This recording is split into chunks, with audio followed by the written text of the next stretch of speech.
You're tuned into Inside Lowell. Inside Lowell podcast brought to you in part by Washington Savings Bank, serving the greater Lowell community for over 130 years. Make the switch now to Washington Savings Bank. WellPoint. Unicare is now WellPoint.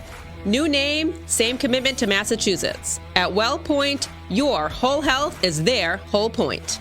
Boston North Company, offering a wide variety of business solutions to help restaurant and retail clients save money.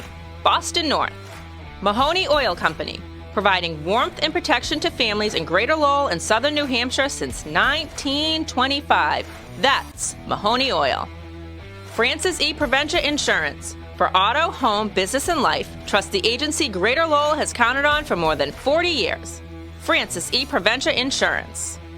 GoPuff, a grocery store right at your fingertips. Use the code Lowell20 to receive $20 off your first order of $21, plus free delivery.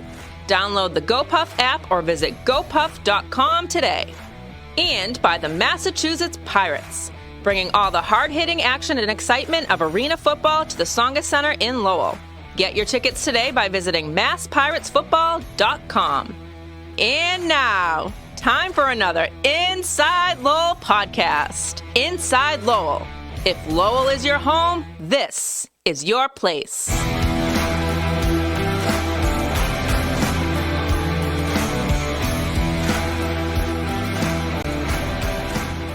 Hello again, everybody, and welcome to another Inside Lowell podcast, where today we go inside the Massachusetts Pirates. I am your host, Teddy Panos, coming to you from the WellPoint Studios here in downtown Lowell. Unicare is now WellPoint. New name, same commitment to Massachusetts.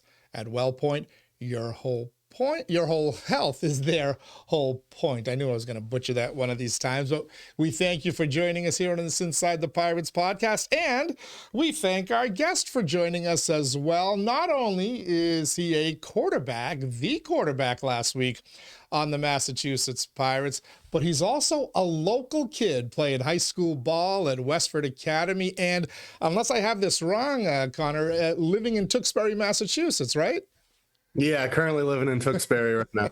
Yeah, right. So you definitely are a local. Connor Degenhardt is our guest today on the Zoom line. How are things going? Are you actually at home in Tewksbury right now? Yeah, I'm just back at home in my apartment right now. Just me and the dog. My wife's at work, and just enjoying a nice little bye week right now. Yeah, this is your second and I believe your last bye week of the season. How do you guys kind of get to spend those extra days off? Are they really days off? Are you out there? Are you studying a playbook or working on things? How does it work for you? It's mostly a week to ourselves to kind of rest and recover from a lot of hard work that gets put in. Obviously, we just came back from a 10-day road trip, so being on the road for that long, it's great to have some time to decompress. But being on our own, we try to get in our own workouts, watch the film from the games, and just kind of get ready to refocus and hit the rest of the season hard. Yeah, before you get to play at the Tsongas Center again, though, you have to go back out on the road, right? We do. We're heading back out to Iowa for our next game.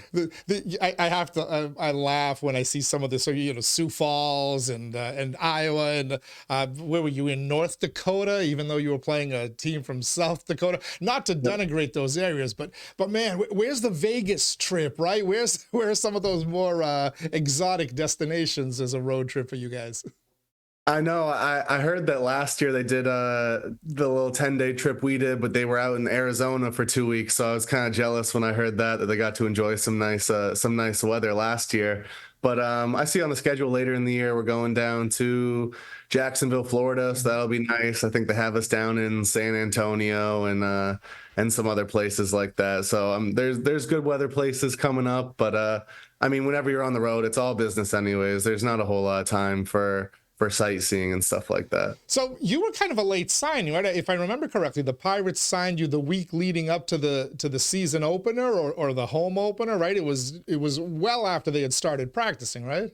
Yeah, I kind of joined on right after training camp wrapped up, a few days before we went down to Green Bay for the season opener. Kind of a tough position, quarterback, to join midstream, right? How long did it take you to become familiar with the playbook and the different players around you and the skill set that they possess so that you can best take advantage of them? It's been a work in progress every single day. First of all, trying to learn names, get familiar with the guys. I feel like I've done a great job kind of building some good relationships with the staff and with the players here over the last month. Mhm. Just coming indoor from playing outdoor my entire life, it's like a whole new game. So it was a little bit of a learning curve at first. And I feel a lot more comfortable now than I did 5 weeks ago heading out to Green Bay. Coach Bones makes everything super accessible with the playbook. Everything is easy to teach, and he's a good teacher as well. So I just did my best to kind of learn from the vets, take mental reps at practice, and watch as much film as I could. So just day by day, trying to get more comfortable. Yeah, and you certainly seem to be, and you've been thrust into some game action that I want to talk about. But how did you kind of get here, right? How did that football journey evolve from playing for Westford Academy for 4 years, and you also played basketball, by the way, taking advantage of your 6'6" height. But you went to Holy Cross, New Haven, and how did you end up here on the radar of Jawad and the Pirates, and actually getting signed on a very successful indoor football league team? Yeah, I mean, the past couple of years have been crazy. Just kind of, you never know where you're going to end up. And I've tried to just keep myself open to whatever opportunities the world brings me and make the most out of them. I think case in point, where I really learned that from was when I grad transferred to the University of New Haven. It maybe wasn't the opportunity I was most looking for going from Division I to Division II, and it ended up being the best 2 years of my life. Really, it was a great 2 seasons there, and kind of what really jump started and gave me a chance at a pro career. After I graduated, did all the draft training for the NFL draft last season. And then I ended up getting invited to rookie mini camps with the Kansas City Chiefs and the Seattle Seahawks. So that was just about a year ago this week. I was down trying to make those NFL rosters, and it didn't end up getting going exactly how I wanted it to go. I didn't end up getting signed. So I kind of had to try to move on, find another opportunity to keep playing. And then about a month after that, I had gotten drafted by the former XFL champions, the Arlington Renegades. So I was excited about that opportunity. So I'd been training for that for just about 6 months. And then a few weeks before the season starts, and there's a merger between the XFL and the USFL. Half the teams in the league get cut. I end up getting released as well. So at that point, I kind of figured maybe my football journey was done. I was working, kind of trying to experiment with what does life look like after football. And then I got a phone call from Jawad, and he said that they were interested in bringing me in and signing me. He told me a lot about the game and the team. And I was actually familiar because when I was at Holy Cross, Coach Chesney had brought us to a Mass Pirates game in 2019. So I was definitely familiar with the team. He let me know they moved down to Lowell and that they were playing at the Songus, which is 15 minutes from my apartment. So I mean, it only made sense, and it's been a great experience these past 5 weeks. You know, one of the things I didn't know about indoor football in this league until I really started getting into it when the Pirates moved to Lowell was the level of competition that you guys have played. You're not the first story. Pretty much every one of your teammates that I've spoken to in the previous weeks has had some run with NFL camps. Some have actually played, like Matt Elam. You, though, you almost like you were like kind of in a ground zero for quarterback play, right? You were at a camp where on the team that Patrick Mahomes plays on, right? What's it like to try to kind of make that squad? Not an easy gig, I bet. Definitely not easy. I mean, football is a very, very tough business, and you just kind of have to go into every opportunity believing in yourself and just giving everything your best chance, and knowing that some things play in your favor and some don't, and never taking it personal and letting it reflect upon your own self-worth. So being down there was an amazing opportunity. I think I made a lot of great impressions.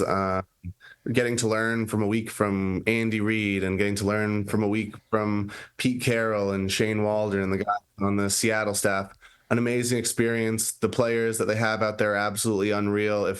You see Kansas City win all these Super Bowls and just how they run their rookie mini camp. It was absolutely no surprise to me why they're so successful. It's just a different level of attention to detail and competition. So that was just a great learning experience and something that I'll remember for the rest of my life. No Taylor Swift sightings for you, though, right? No Taylor Swift sightings. I think that was a little early in the season. Kelsey kept her under wraps till then. Who did you model yourself after growing up? Was it kind of like a player you wanted to emulate? The natural inclination would be to guess for me, Tom Brady, right? Growing up in this area. But was there a quarterback or player in particular you kind of fashioned yourself after?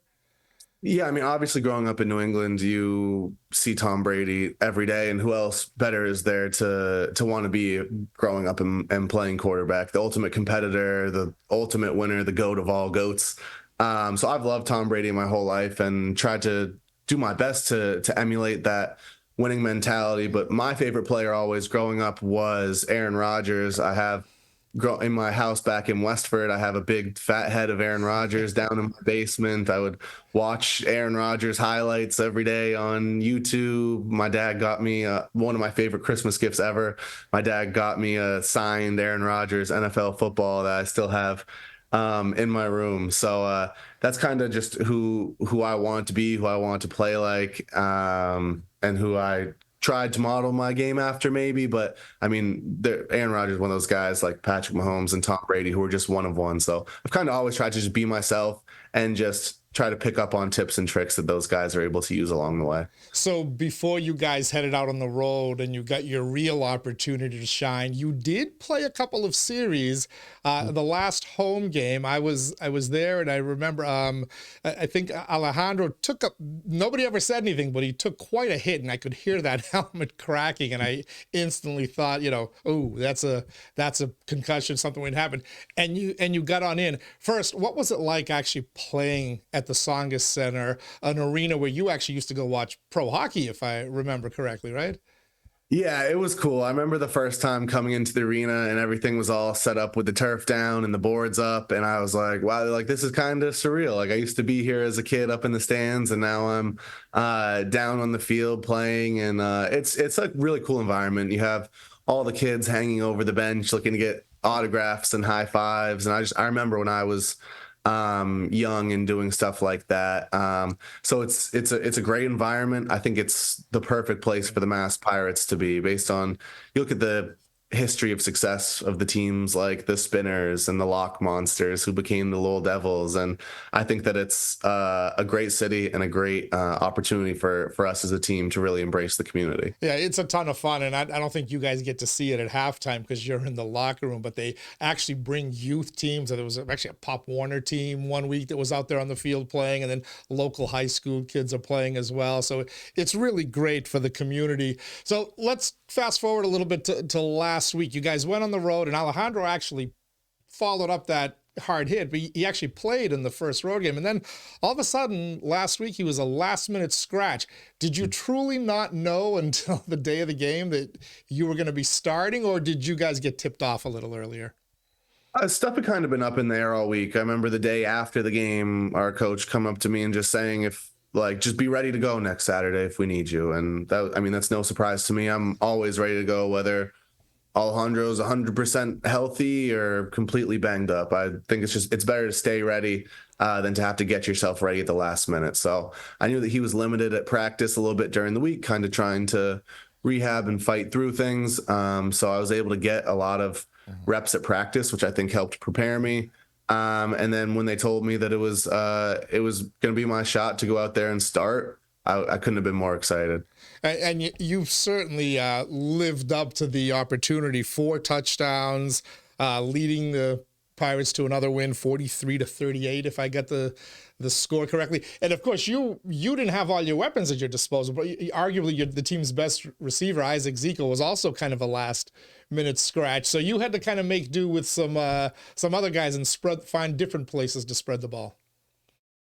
Yeah, definitely. I mean, we all knew we were shorthanded going into the week. But I think what the guys know is that there's a reason that every single person is on this team, and Seco, Dro, great players, of course. Everyone on the roster is going to make a contribution when they get in there. Going from Zico to then Dallas Daniels stepped in and did a great job for us. Someone who me and him get a lot of reps together at practice on scout team. So it's guys I'm still familiar with. Obviously, Thomas Owens has all the experience in the world out at receiver, and then Tio Redding has just amazing ability to make plays. So guys I throw to a lot during practice, and then definitely a level of comfortability there in the game. It has to make your job easier to have so many skilled players. I mean, the talent, especially a receiver on this team, is really out of this world.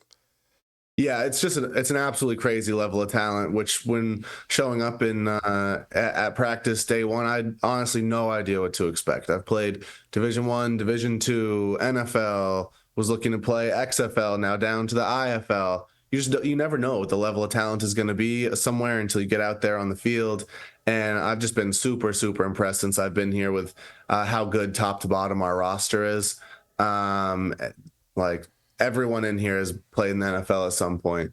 And there's definitely a reason that these guys are still playing. I mean, they love the game. And I think there's guys on this team that have all the skill in the world to be able to play a whole bunch of different places. So makes my job easy for sure. So what is Alejandro's status for the upcoming game? If you're at liberty to discuss things, is this going to be kind of a long-term situation for you stepping in and filling in, or is he expected to be back after the bye? Honestly, I have no idea. We haven't had anything going on this week. I know that everyone's going in getting treatment and trying to get healthy this week. We haven't really had any meetings or discussion. I haven't seen Dro at all since we left the airport. So I don't know what's really going on. We'll be back to meetings on Monday and then practice on Tuesday. I think that the coaches will just evaluate everything from there. All right. Well, we certainly don't wish him any ill health or anything, but if you get more opportunities, we won't root against it here in the Greater Lowell area. Okay. But yeah, I appreciate it. All right. Connor Degenhardt, the local kid on the Massachusetts Pirates and the quarterback who led them to victory last week. Thanks for joining us here. Appreciate it. Thanks for having me on. All right. Thank you to Connor, and thank all of you for joining us as well here on the latest Inside Lowell podcast. As we like to say, if Lowell is your home, this is your place.